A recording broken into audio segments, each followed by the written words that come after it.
Danny, obviously on the eve of a game, you've brought in another player, Curtis Guthrie. Just tell us a little bit about him and the reasons for bringing him in. No, he's a good player. He's a talented lad. He's got some really good attributes that we're looking for, and hopefully he can add to the team and the squad that we've already got. Is he going to be available to you straight away? Yes. And probably then very much in your thoughts for tomorrow's game. Is that something that you've been thinking about today? I mean, and obviously you knew you were signing him, so is it something that's been in your mind ahead of the game? Yeah, you can't plan too far ahead, obviously, until everything's done and dusted and over the line. So he's been in our thoughts, but without obviously until it was signed and sealed, kind of thing, we couldn't plan too far ahead. So I'd imagine he hasn't had any training time with you. No, he's training with us this morning. Yeah, no, he's coming and trained this morning, which was good to have him with the group straight away. So no, that's good. He looks fit. So yeah, no problems there. So what's your initial impressions of him from what you've seen him on his first day? Yeah, we've just done a short session today, so it's not been loads of time with him, but he's a talented player. He's comfortable with the ball. He can beat players. He can score a goal. So he's got, like I said, he's got some good attributes that I think will definitely improve us. From your point of view now, in your caretaker capacity, you had a great start to your first game in charge and a good performance as well in the Football League Trophy. But how have you settled into it now? What is week 2 been like for you? Are things starting just to kind of get a little bit more normal for you? Not really, no, to be honest. No, it's very hectic. It's busy. Obviously, Saturday, Tuesday games, you're planning for one, you're planning for the next straight away. You're trying to get the recovery in, but also get your ideas across as well. We're trying to do the analysis side of things, looking ahead. So no, it's very, very busy, but we're enjoying it. We're working hard, and we're looking to get the result tomorrow. There couldn't probably, well, I don't think there is a more awkward time or difficult time for someone to be sort of cutting their teeth into the world of football management with everything that's going on at the moment.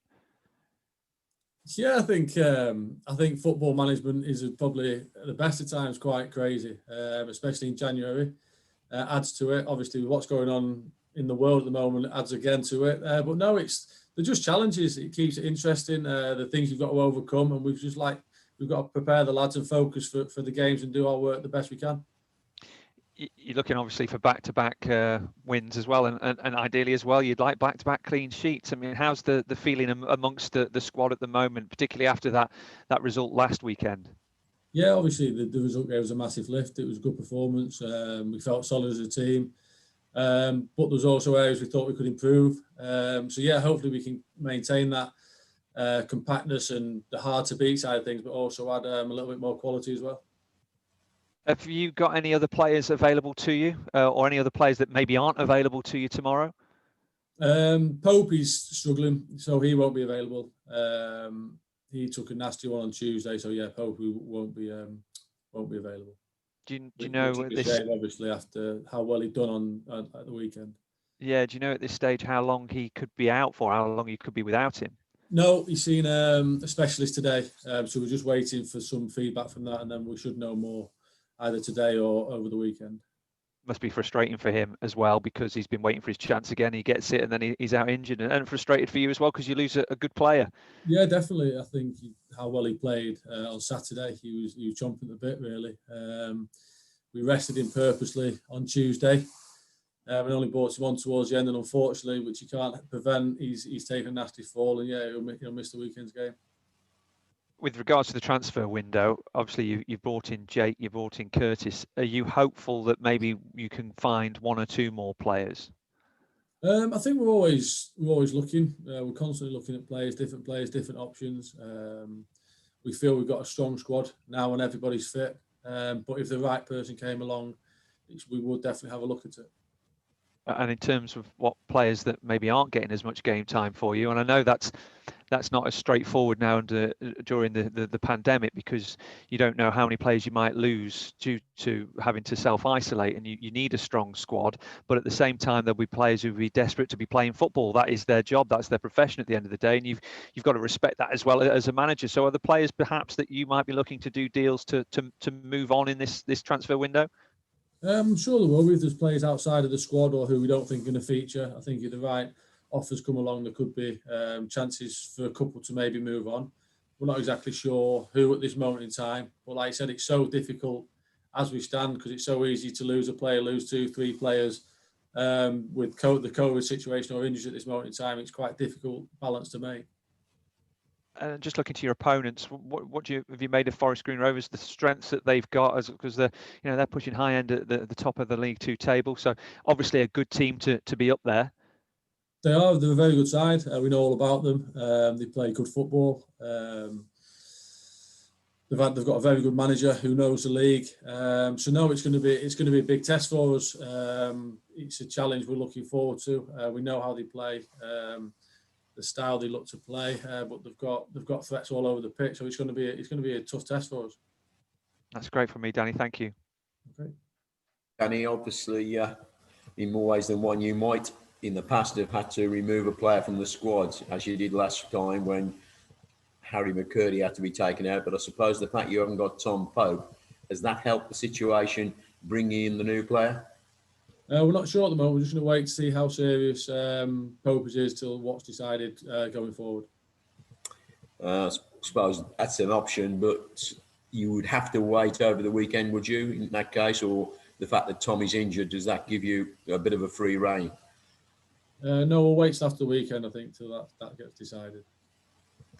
And moving on, of course, what about the state of the other players that are injured? Is there any movement in terms of the players that were out for a reasonable length of time? We talk Mane, of course, and Mark Cullen and all those. They back to full fitness?